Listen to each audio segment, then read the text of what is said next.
रंग बिरंगी फूल, खुले मैदान और पेड़ पौधों से घिरा हुआ इस गांव का नाम शिरीषपुर। यहाँ गरीब, मध्यम वर्ग और धनी हर किस्म के लोग रहते हैं, पर ज्यादातर लोग किसान हैं, नहीं तो कुछ ना कुछ कारोबार करते हैं। और नौकरी करने वाला लोग यहाँ ना के बराबर था।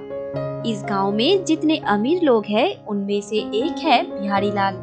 इनके पास जितने पैसे थे, उससे कई ज्यादा अहंकार था, क्योंकि उनके बेटा और बेटी दोनों ही अपने अपने क्षेत्र में सुप्रतिष्ठित है और शहर में रहते हैं। बेटा आकाशदीप शहर में पीएचजी हॉस्पिटल के ऑर्थोपेडिक विभाग के एक डॉक्टर हैं। वो अपनी पत्नी और बेटा जीत के साथ हॉस्पिटल के नजदीक एक फ्लैट में रहता है। 2 साल पहले किराए का घर छोड़कर खुद के पैसों से खरीदे हुए फ्लैट में आया है। और लाडली बेटी मीनाक्षी एमबीए करके एक मल्टीनेशनल कंपनी में नौकरी करती है। पिछले साल ही उसने शादी की है। शादी से पहले वो पीजी में रहती थी। अब शादी के बाद वो ऑफिस के पास में ही एक फ्लैट में अपने पति के साथ रहती है। मीनाक्षी और उसकी पति राजेश दोनों एक ही ऑफिस में नौकरी करते हैं। कभी कभार छुट्टियों पर बिहारीलाल के बेटा, बहू, पोता, बेटी, दामाद सब गांव के इस घर में आया करता, 1-2 दिन यहाँ रहकर सबके साथ समय बिताने के लिए। आकाशदीप और मीनाक्षी के लिए गांव के सरल सीधे लोग बहुत गर्व महसूस करते थे, इसलिए वे दोनों गांव के घर में आने पर सब गांव वाले उनके घर में इकट्ठा हो जाते। लेकिन सिर्फ बिहारीलाल ही नहीं, बल्कि आकाशदीप और मीनाक्षी भी गांव वालों को अनदेखा कर देते। मूर्ख, मजदूर, देहाती लोगों के साथ क्या ही बातें करेंगे। लेकिन बचपन में इन गरीब लोगों के बच्चों के साथ ही एक साथ खेल कूद कर बड़ा हुआ है। समय के साथ साथ लोगों के मानसिकता में कितनी परिवर्तन हो जाती है। बिहारीलाल के घर के सामने ये घर निताई का है। वो पहले बिहारीलाल के खेती बाड़ी का काम किया करता। 2 साल पहले टीबी के बीमारी में उसका मौत हो गया।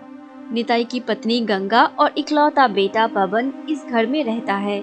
कुछ घरों में कामकाज करके किसी तरह से माँ बेटे का संसार चलता है। पवन गांव के प्राइमरी स्कूल में 5वीं कक्षा में पढ़ता है। पवन बिहारीलाल के घर में विभिन्न तरह के छोटे मोटे काम कर देता, उसके बदले में कुछ पैसे मिल जाता। अभाव के घर में थोड़ा बहुत मदद हो जाता। लेकिन बिहारीलाल और उनकी पत्नी मिनती सुबह शाम जब मन चाहे तब पवन को आवाज देकर बुला लेता। पवन, पवन, जल्दी इधर आ। और पवन तुरंत भागते हुए आ जाता। अभी बाजार जा, तेरे बाबू ने कल हारू को पैसे देकर आए हैं। वो 5 केजी आलू तुझे देंगे, तू लेकर आएगा। जल्दी दौड़ के जा, अभी चाहिए मुझे। फिर पवन दौड़ते हुए बाजार चला गया। बस कुछ पैसों के बदले जब मन चाहे तब पवन को बुलाकर काम करवा लेते, पर बिहारीलाल पवन के घर में कुछ अलग से मदद नहीं करते।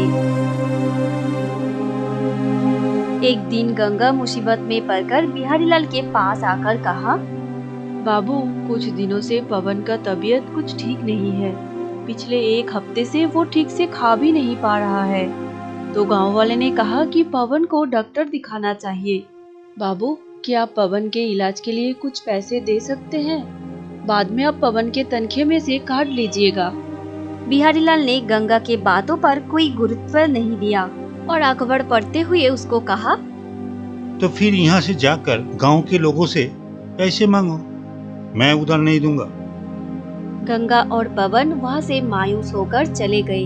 ये है बिहारीलाल का असली रूप। किसी को भी 1 पैसा देकर मदद नहीं करेगा, बल्कि हमेशा इस कोशिश में लगे रहते हैं कि दूसरों के पैसों को किस तरह से हथिया सके। ऐसे ही एक दिन गांव के एक लड़का बनमाली को घर में बुलाकर कहा, क्या रे, तेरे मामी ने तेरे पिता के बीमारी के समय मुझसे कितना बड़ा रकम उधार लिया था। अब तो मेरा पैसा वापस कर। मेरा पैसा और इतने सालों के ब्याज को मिलाकर अभी तो बहुत हो गया है। इसके बाद और देरी करेगा तो ब्याज को मिलाकर मेरे पैसा देने के लिए अपना घर जमीन बेचकर भी मेरा पैसा नहीं दे पाएगा। आज मैं तुझे ये बता दिया, इसको दिमाग में रखना। बिहारीलाल से ये सब बातें सुनने के बाद बनमाली अचंभित हो गया। उसने ये सब क्या सुना? इतने सारे पैसे अभी भी उधार है। दिन भर मेहनत करके पसीना बहा के जो पैसे मिलते हैं, उससे किसी तरह से माँ बेटे का संसार चलता है। अब इतने सारे पैसे वो कहाँ से और कैसे देगा? ये सभी बातें सोचते सोचते बनमाली अपने घर चला गया। बिहारीलाल लालच भरी दृष्टि से बनमाली को घूरता रहा और मन ही मन सोचा कि एक मोटी रकम की इंतजाम हुआ। चल मेरे साथ उस बिहारी लाल के पास, मैं भी देखूंगा वो किस मुंह से फिर से पैसा मांगता है। आखिर उसने सोचा क्या है। अगले दिन सुबह गुस्से में लाल होकर बनमाली की मम्मी बनमाली को साथ में लेकर बिहारीलाल के घर की तरफ जाने लगी। बिहारीलाल बनमाली की मम्मी को देखकर आश्चर्यचकित हो गया, क्योंकि उसने सोचा था इतने दिनों में जरूर बनमाली की मम्मी मर गई होगी, लेकिन आज वो खुद उसके सामने खड़ी है। तुमने मेरे बेटे को क्या कहा है? हाँ, मैं अपने आखिरी गहने जेवर सब बेचकर ब्याज के साथ तुम्हारा सारा पैसा मैं खुद आकर तुम्हारे हाथ में देकर गई थी, और अब तुम फिर से मेरे बेटे से पैसे मांग रहे हो। तुम्हारे अंदर शर्म नाम की कोई चीज भी है कि नहीं? अभी भी मेरे पास वो सभी कागजात है जिसमें तुमने मेरे से पैसे लेने के बाद दस्तखत किए थे। कहो तो वो कागजात दिखाऊं क्या?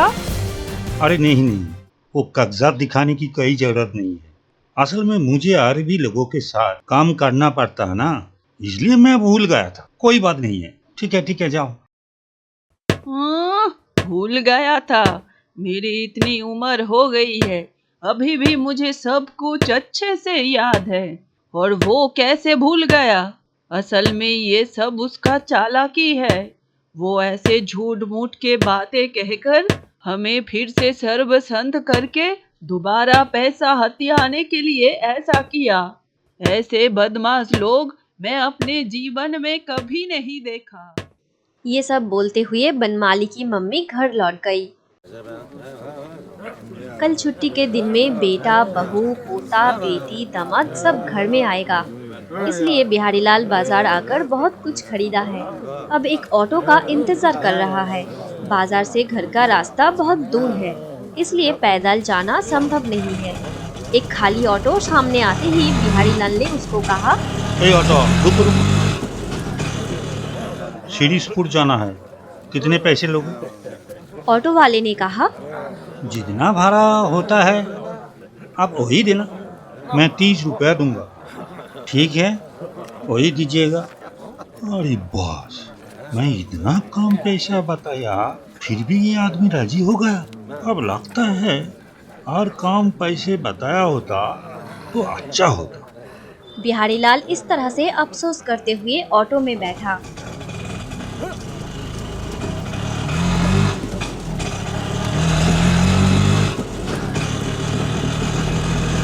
जाते समय बीच रास्ते में बिहारीलाल ने फिर से एक बार सौदा करना शुरू किया।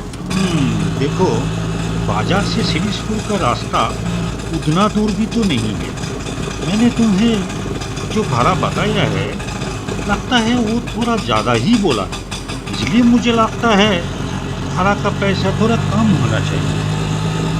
देखिए, भाड़ा का पैसा आप ही ने ठीक किया और आप ही कह रहे हैं कि वो पैसा थोड़ा कम करना चाहिए। आप एक काम करिए, आपको जितना पैसा ठीक लगेगा आप उतना ही मुझे देना, ठीक है ना?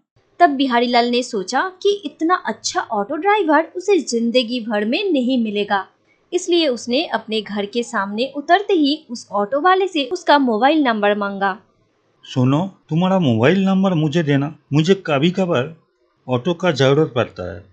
जब जब मुझे जरूरत होगा मैं तुम्हें ही बुला लूँगा। मेरा मोबाइल नंबर लेकर कोई फ़ायदा नहीं है, क्योंकि प्रतिदिन मैं ऑटो लेकर नहीं निकलता हूँ। जब मुझे पैसों की ज़रूरत पड़ता है केवल तभी निकलता हूँ, और वो भी जोर ज़बरदस्ती, क्योंकि मेरा बेटा मुझे निकलने नहीं देता। हाँ समझ गया, तुम्हारा उम्र हो गया है ना, इसलिए तुम्हारा बेटा तुम्हें मना करता है, और ऊपर से बेटे का कमाई भी उतना अच्छा नहीं है, आर्थिक समस्या है, इसलिए तुम बेटे के मना करने के बावजूद ऑटो लेकर निकलते हो। ठीक कहा ना? नहीं नहीं, असल में वो बात नहीं है। मेरा बेटा doctor P Kumar PHG hospital के डॉक्टर है। जो सैलरी उसको मिलता है उससे उसका और हमारे गांव के परिवार का खर्चा बहुत अच्छे से हो जाता है और मेरा बेटा हमारा बहुत अच्छे से ख्याल रखता है। ये आप क्या बोल रहे हैं? मेरा बेटा आकाशदीप पीएचजी हॉस्पिटल में ही ऑर्थोपेडिक विभाग के एक डॉक्टर है। आकाशदीप के मुंह से मैंने आपके बेटे के बारे में बहुत बार सुना है। डॉक्टर पी कुमार तो शहर का सबसे अच्छा हार्ट स्पेशलिस्ट है। उसके पिता होकर आपको ऑटो चलाने की क्या जरूरत है? ये बात मेरे बिल्कुल समझ में नहीं आ रहा है। असल में मैं ईमानदारी से किया हुआ किसी भी काम को छोटा नहीं समझता हूँ। मेरे आस पड़ोस में बहुत जरूरतमंद बूढ़े लोग हैं जो आर्थिक दिक से बहुत दिक्कत में है। उनमें से कुछ लोगों के साथ मैंने बचपन में एक साथ खेलकर बड़ा हुआ हूँ और किसी को मैं भैया चाचा बोलते आया हूँ। बचपन में कभी इस बात का एहसास नहीं हुआ कि कौन अपना है, कौन पर है, कौन अमीर, कौन गरीब, कौन उच्च जाति से है और कौन नीची जाति से है। तो फिर बड़े होने के बाद ये सब भेदभाव क्यों आएगा? इसलिए मैं अपने बचपन की मानसिकता को जीवन के अगले दिन तक जीवित रखना चाहता हूँ। बूढ़े वक्त में उनके पास रहना चाहता हूँ और ये सब करने में मुझे बहुत अच्छा लगता है जब मैं अपने खुद के कमाए हुए पैसे से ये सब करता हूँ। अगर जीना है तो सिर्फ खुद के लिए नहीं बल्कि सब के लिए जीऊंगा। ये सभी बातें सुनकर बिहारीलाल आश्चर्य हो गया और मन ही मन सोचने लगा कि जीवन का हिसाब कितना सुंदर हो सकता है। बस हमारे देखने का तरीका सुंदर होना चाहिए। आपसे मेरा एक अनुरोध है, अगर आपने मेरा अनुरोध नहीं रखा तो मुझे बहुत दुख होगा। बाजार से यहाँ तक आने का सही भाड़ा है 50 रुपए और आपको मुझसे 50 रुपए ही लेना होगा। उन्होंने बिहारीलाल का अनुरोध रखा था और 50 रुपए लेकर दूर चले गए, एक और नए यात्री के तलाश में। कितने जरूरतमंद और बूढ़े लोग उनके लिए इंतजार कर रहे हैं। बिहारीलाल उस ऑटो को एक दृष्टि से देख रहा था जब तक वो ऑटो उसके नजरों से ओझल ना हो जाए। आज बिहारीलाल को बहुत खुशी महसूस हो रहा था। इतनी खुशी आज से पहले उसे कभी नहीं हुआ।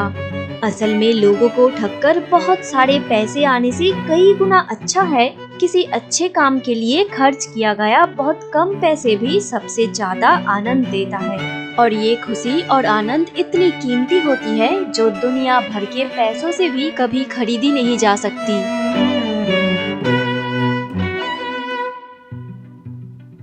तो दोस्तों, अब सबको हमारी ये नई कहानी कैसी लगी वो कमेंट करके जरूर बताना और आगे ऐसे ही सुंदर सुंदर कहानियाँ देखने के लिए हमारे चैनल डिंग डोंग हिंदी कहानी को अभी सब्सक्राइब करके रखिए और पास में बेल आइकन को दबाना ना भूले। Thank you.